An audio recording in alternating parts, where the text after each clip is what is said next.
नमस्कार। कार्यक्रम अलग धारमा यहाँलाई हार्दिक स्वागत गर्दछौँ। आज हामी आम जनमतको आवाज संविधानमा हिन्दू राज्यको मागको सवालमा उठेको बहस लिएर आएका छौँ। अब लागौँ आजको प्रस्तुतितर्फ।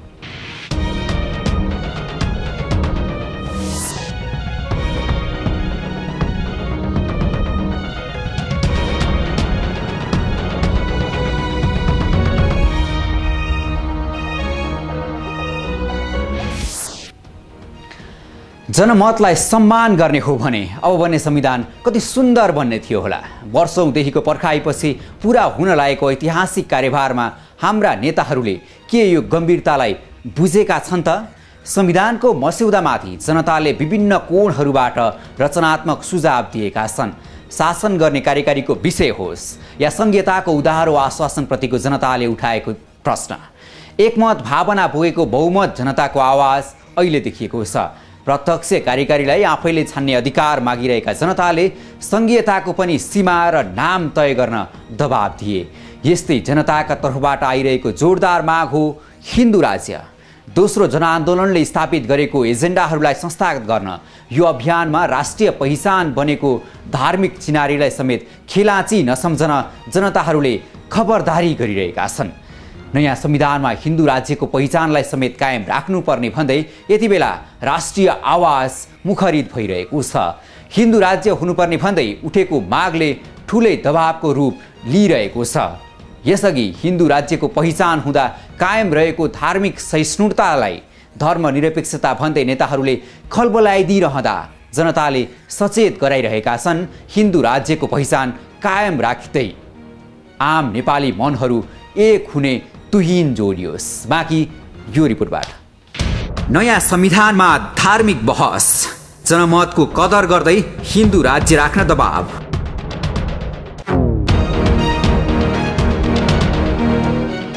नयाँ संविधानमा हिन्दू राज्यको जोरदार माग गर्दै जनमत उचालिँदो छ।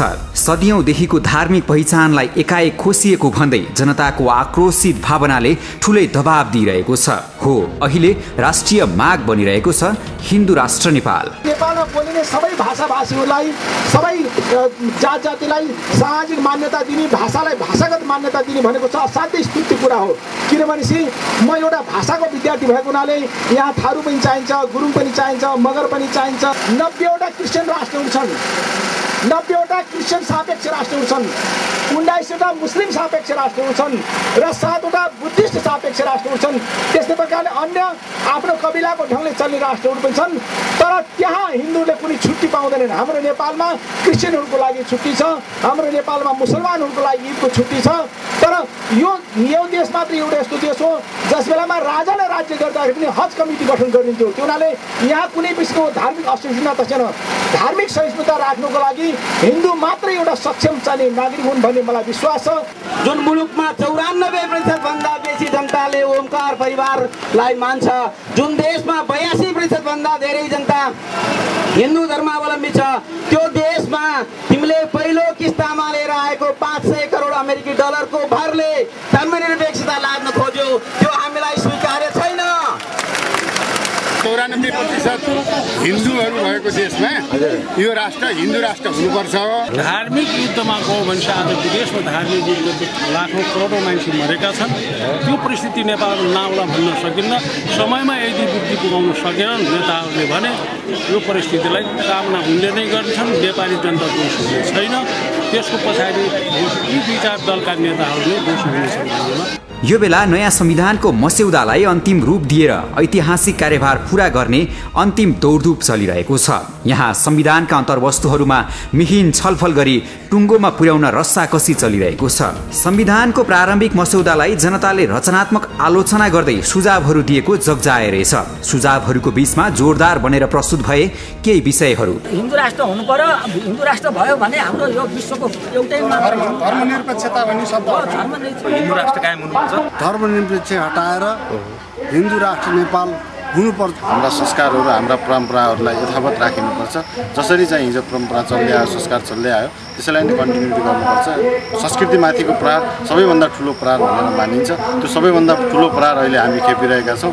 नयाँ संविधानमा जनताले आफूलाई शासन गर्ने व्यक्तिलाई आफैले चुन्न पाउनुपर्ने अधिकारको सुनिश्चितताको माग गरे। यस्तै आफ्नो पहिचानको पहरेदारी गर्दै धार्मिक रूपमा विश्वले चिन्दै आएको पहिचानलाई नमेटाउन खबरदारी गरे। यही भावनाको अंकुरण दृश्य यसरी आन्दोलनको रूपमा प्रस्तुत भइरहेको छ।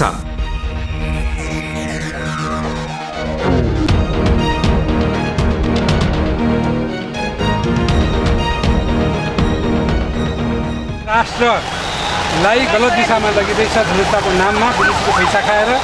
हाम्रो सनातन परम्परादेखि धेरै आदिकालदेखि चल्दै आएको सनातन हिन्दू राष्ट्र नेपाल कायम हुनुपर्छ। यसमा सबै नेपाली दाजुभाइ दिदीबहिनीहरू पार्टीभन्दा माथि उठेर यो हिन्दू अभियानलाई सहयोग गर्नुपर्छ र हाम्रो राष्ट्र हिन्दू राष्ट्र हुनुपर्छ भन्ने हामी मुख्य। संविधान सभाले दिने संविधान जनताको परिवर्तित भावनाको सम्बोधन नै हो। त्यो पनि दोस्रो संविधान सभामा उठाएका मागहरू संस्थागत गर्नका लागि नै यो अर्जुन दृष्टि हो। यही जगमा टेकेर अहिले संविधानको जन्म हुन गइरहेको छ। गणतन्त्र र लोकतन्त्र संस्थागत गर्न सारा राष्ट्र एक भएको छ। तर राष्ट्रिय माग र आवश्यकताको बीचमा केही यस्ता विषयहरू पनि प्रवेश गराइए जसले मिलाउने होइन भड्काउने काम भइरहेको छ। निकास होइन संक्रमणकालको बहानामा खेल्ने काम भइरहेको छ। अहिले जसरी हिन्दू राज्यको पक्षमा जनताहरू एक भएका छन् यो भावनाको सम्मान गर्न भन्दै नागरिक सर्वोच्चतासँग जोडेर हेर्न थालिएको छ। जनभावना प्रतिकूल निर्णय नहोस् भनेर जोरदार खबरदारी भइरहेको छ। 91% चाहिँ हिन्दू भएको ठाउँमा अहिलेको चाहिँ यो के अरे चाहिँ संविधान मसौदामा पनि 90%ले हिन्दू राष्ट्र हुनुपर्छ भनेर होला। त्यो पनि नराख्ने। अब खालि सेकुलर झिकेर चाहिँ सर्वधर्म स्वतन्त्र राख्ने। सर्वधर्म स्वतन्त्र सेकुलर भन्दा खराब। यसले सबैलाई छाडा दिन्छ। अंकुशी छैन। क्षेत्रीय पहिचानको भ्रम सिकाएका नेताहरूले नै राष्ट्रिय पहिचानलाई बेवास्ता गर्नु न्याय सङ्गत नहुन सक्छ। हिन्दू राज्यको माग गर्दै तिर्खाएका जनतालाई बुझाउन सक्ने जवाफ देखिएको छैन। एकाएक हटाइएको हिन्दू राज्यको विषयमा कहीँ कतैबाट चित्त बुझ्दो जवाफ पनि देखिँदैन। हिन्दू धर्म हुनु नहुने स्वर पनि कतै देखिँदैन। कसैले पुष्टि गर्न सक्छ यो देशमा धर्मनिरपेक्षताको अर्थ? कुन आवश्यकताले धर्म विशेष राजनीति भयो भन्ने विषय गम्भीर रूपमा रहेको छ। अहिले धार्मिक असहिष्णुताको रूपमा खैला बैला भइरहेको छ। हिन्दू राज्यको आडमा कायम रहेको धार्मिक सहिष्णुता भड्किने खतरा बढेको छ। धर्मलाई चलाउने कुनै नेताहरूको भाषणमा सुनिएन, कुनै दलको घोषणापत्रमा भेटिएन।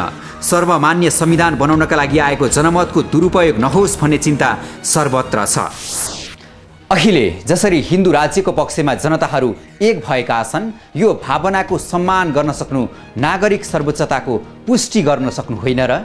क्षेत्रीय पहिचानको भ्रम सिकाएका नेताहरूले नै राष्ट्रिय पहिचानलाई नामेट पार्नु कतिको जायज हो? हिन्दू राज्यको माग गर्दै तिर्खाएका जनताहरूको मन बुझाउन सक्ने बलवान कोही छ जसले हिन्दू राज्य हटाउनुको तात्पर्यता र धर्मनिरपेक्षताको अर्थ पुष्टि गर्न सकोस्? सदियौँदेखिको नेपाली पहिचान बनेको हिन्दू राष्ट्रको गरिमा माथि प्रहार गरेर जनतालाई विभाजन गर्न उद्धत तत्त्वलाई सवालको कठघरामा उभ्याउन पर्ने विश्लेषण गरिँदैछ। 94% जनताले एक स्वरमा हिन्दू राज्य भनिरहँदा हेरौँ लोकतन्त्र र जनताको दुहाई दिइरहने हाम्रा नेताहरूले कतिको न्यायोचित र स्वनिर्णय गर्न सक्ने हुन्। अन्य धर्मको समेत सम्मान गर्ने अनि धार्मिक सहिष्णुताको रक्षा गर्ने सदियौँदेखिको हिन्दू राज्यको पहिचानलाई नेपाली चिनारी मानिन्थ्यो।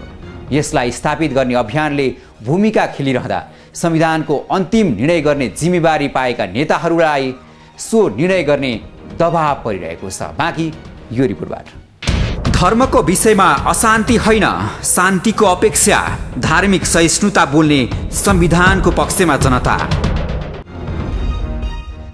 धर्मप्रतिको राजनीति अदृश्य रूपमा देखिएको छ। मिलेको जनभावनालाई खलबल्याउन धर्म प्रयोग नहोस्। धार्मिक रूपमा रहेको जनताको आस्थालाई सम्मान गर्न राज्यले भूमिका खेल्न आवश्यक देखिएको छ। हामीले अरू पार्टी पनि एमालेका हुन् चाहे माओवादीका हुन् सबैसँग कुराकानी गरिरहेका छौँ।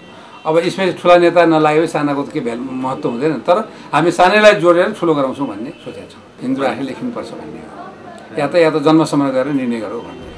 हिन्दू राज्यको माग गर्दै अभियान जारी छ।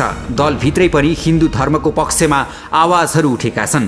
हिन्दू धर्मका अगुवाहरूले समेत संविधानमा धर्मको सुनिश्चितताका लागि आन्दोलन गरिरहेका छन्। स्वामी कृष्ण प्रपन्नाचार्य अर्काले हातमा राखिदियो भने व्यक्ति खाने 14 वर्षबाट हवन गर्ने अनि नेपाल जननी अब यो निम्नेवाला छैन। यो प्रहारलाई हामीले हिन्दू राष्ट्रप्रतिको प्रहार हो, हिन्दू धर्मको भन्ने जनताको सुझावदेखि सडक अनि सदनमा समेत धर्मको विषयले जोरदार रूप लिइरहेको छ। जनताको भावना नागेर नजाने कबुल गरेका नेताहरूले संविधानलाई विवाद रहित र सर्वमान्य बनाउनका लागि दूरदर्शिता कायम राख्न जरुरी देखिएको छ। यो बेला हिन्दू धर्मका पक्षमा जोरदार आवाज देखिएको छ। विवाद रहित धर्मको रूपमा रहेको हिन्दू धर्मलाई विवादमा मुस्नु जायज नहोला। राष्ट्रिय सर्वेक्षणले 83% जनता हिन्दू रहेको देखाएको छ र संविधानमा हिन्दू राज्य हुनुपर्ने विषयमा अन्य धर्मका अनुयायीहरूले समेत पनि समर्थन जनाएको पाइएको छ। यसरी 94% जनताले बोलिरहेको हिन्दू राज्यको बोली अब मूल्य नहोस् भन्ने विश्लेषण छ। अन्तर्राष्ट्रिय अभ्यासहरूको आधारमा पनि पहिचानविहीन भन्दा धार्मिक पहिचान सहितको राज्यमा सहिष्णुता र जनभावना एक भएको पाइन्छ। जनताले दिएका सुझावहरूको सम्बोधन गर्न संविधानका विवादित विषयहरूलाई टुङ्ग्याउने जिम्मा पाएका शीर्ष नेताहरूले बुद्धिमत्तापूर्ण निर्णय लिनु जरुरी देखिन्छ।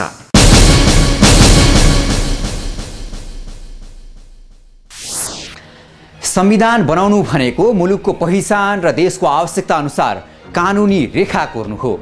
जनआन्दोलन र जनभावनाको संस्थागत गर्नका लागि अवसरको रूपमा रहेको यो संविधान जारी भएपछि दीपावली होस् भन्ने स्तरमा सोच्न जरुरी बनेको छ।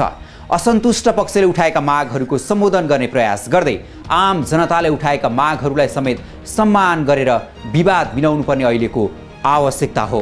प्रत्यक्ष निर्वाचित कार्यकारी, सीमाङ्कन र नामाङ्कन टुङ्ग्याएर सङ्घीय राज्य अनि हिन्दू राज्यको सुनिश्चितता, संविधान निर्माणमा जनताले दिएका यी मणिहरूको महत्त्व बुझियोस्।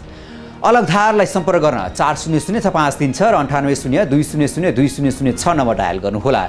तपाईले 443277 नम्बरमा फ्याक्स गर्न सक्नुहुनेछ भने alagdhar@imagechannels.com.np मा इमेल समेत गर्न सक्नुहुनेछ। अलगधारको आजको प्रस्तुति यति नै। अलगधारको सम्पूर्ण युनिटलाई बिदा दिनुहोस्। नमस्कार।